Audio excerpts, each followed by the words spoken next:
नमस्कार दोस्तों, मैं युवराज आप सभी का स्टडी क्लाउड पर स्वागत करता हूँ। पिछले वीडियो में हमने देखा था जीडीपी क्या होती है, जीडीपी का अर्थ क्या होता है। इस वीडियो में हम देखेंगे कि एनडीपी क्या होती है। अगर आपने पिछले वीडियो को नहीं देखा होगा तो नीचे डिस्क्रिप्शन में मैंने लिंक दी हुई है, नहीं तो ऊपर आई बटन पर क्लिक कीजिए, आपको वीडियो की लिंक मिल जाएगी। चलो शुरू करते हैं। What is NDP? एनडीपी का फुल फॉर्म होता है नेट डोमेस्टिक प्रोडक्ट और जीडीपी का फुल फॉर्म होता है ग्रॉस डोमेस्टिक प्रोडक्ट। दोनों के नाम से आपको समझ आ चुका होगा कि एनडीपी कहीं ना कहीं जीडीपी से जुड़ा हुआ है। तो हमें देखना है कि एनडीपी जीडीपी से कैसे जुड़ा है। उससे पहले एक टर्म है डिप्रिसिएशन। सबसे पहले हम इस डिप्रिसिएशन के बारे में पढ़ेंगे और फिर आगे चलेंगे। तो डिप्रिसिएशन का मतलब क्या है, स्क्रीन पर देखिए। डिप्रिसिएशन का मतलब a reduction in the value of an asset over time due in particular to wear and tier.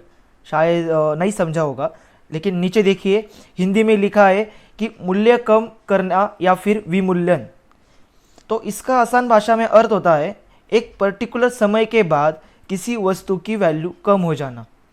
यदि आपने किसी वस्तु को 100 रुपीज़ में ख़रीदा है तो कुछ समय के बाद उसकी वैल्यू कम होके 60 रुपीज़ हो जाना, इसे डिप्रिसिएशन कहते हैं। मैं आशा करता हूँ आपको समझ आ चुका होगा। अब डिप्रिसिएशन का अर्थ तो समझ गए, लेकिन इसका एनडीपी के साथ क्या लेना देना है हम उसे देखते हैं। तो इकोनॉमिक्स की डिफिनेशन के हिसाब से एनडीपी का मतलब जीडीपी से डिप्रिसिएशन को माइनस कर दो। NDP equal to GDP minus depreciation. NDP is the GDP calculated after adjusting the weight of the value of depreciation. अब इसका अर्थ क्या हुआ? मैंने बड़ी आसानी से कह दिया कि डिप्रिसिएशन को जीडीपी से हटा दो तो हमें एनडीपी मिल जाएगा। तो भाई टेंशन मत लीजिए, मैं आपको आसान भाषा में समझाता हूँ।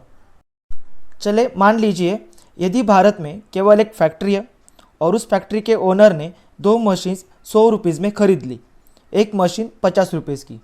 अब पूरे साल उस मशीन्स पर फैक्ट्री चलती रही। 1 वर्ष के कालावधि के बाद उस फैक्ट्री की इनकम हुई 200 रुपीज़। इसका मतलब जीडीपी हुआ 200 रुपीज़। लेकिन दोनों मशीन्स जो कि फैक्ट्री में थी वो इस 1 वर्ष के कालावधि में ख़राब हो गई। तो फैक्ट्री के ओनर को ख़राब मशीन्स हटाकर नए मशीन्स लगाने पड़ेंगे, तभी जाके उसे अच्छा प्रोडक्शन मिलेगा। तो उस ओनर ने दोनों मशीन्स 60 रुपीज़ में बेच दी और नए मशीन्स 110 रुपीज़ में ख़रीद ली। इसका मतलब पुराने मशीन्स की जो वैल्यू थी 100 रुपीज़ अब घटकर बन गई 60 रुपीज़।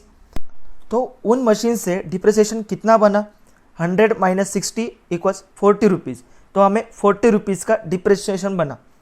तो ओनर ने पिछले वर्ष जब फैक्ट्री शुरू की थी तब उसने 100 रुपीज़ की इन्वेस्टमेंट की थी और उसे पूरे 1 साल के बाद इनकम हुई 200 रुपीज़ की, लेकिन उसे डिप्रिसिएशन मिला 40 रुपीज़ का।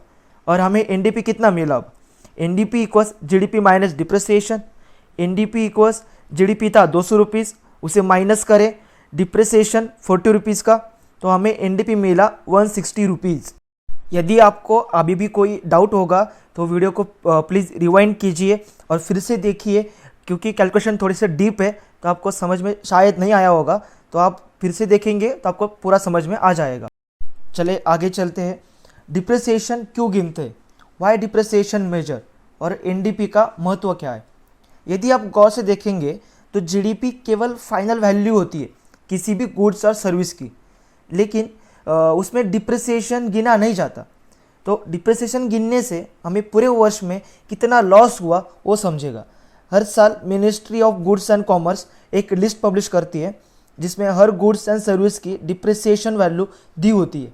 यदि हम डिप्रिसिएशन या फिर एनडीपी नहीं गिनेंगे तो हमें पता ही नहीं चलेगा कि एग्जैक्ट हमें कितनी इनकम हुई है। यदि जीडीपी हमें देश की इनकम बताता है तो एनडीपी हमें एग्जैक्टली देश की इनकम कितनी हुई है वो बताता है। मैं आशा करता हूँ आपको वीडियो अच्छा लगा होगा। नेक्स्ट वीडियो में हम एनएनपी और जीएनपी के बारे में पढ़ेंगे। यदि आपको कुछ डाउट्स होंगे तो कमेंट्स में बताइए। अगर आपको वीडियो पसंद आया तो चैनल को सब्सक्राइब कीजिए और वीडियो को शेयर कीजिए और हमारे साथ बने रहिए। Thank you for watching.